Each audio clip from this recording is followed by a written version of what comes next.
এটা সবচাইতে ভালো ব্যাপার যে আমাদের সিনেমাটা যে কজন মানুষ দেখেছেন তারা ভালো বলছেন, তাদের কাছে ভালো লেগেছে বলছেন, সবার অভিনয় ভালো লেগেছে বলছেন, যে একার কারো অভিনয়ের কথা বলছেন আর সবাই সবাই সবগুলো ক্যারেক্টারকে পছন্দ করছে। সো এটা এটা অবশ্যই অনেক ভালো একটা ব্যাপার।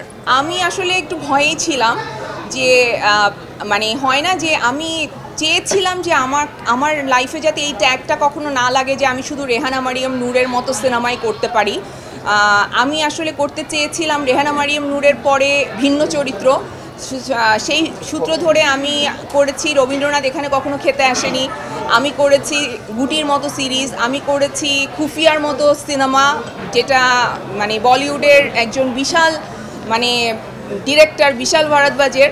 সো তারপরে একজন সানি সারোয়ারের স্ক্রিপ্ট যখন আমার কাছে আসে, আমার জন্য জিনিসটা ডেফিনেটলি চ্যালেঞ্জিং ছিল এই ডিসিশন নেওয়াটা যে আমি কি এই কাজটা করতে চাই নাকি চাই না।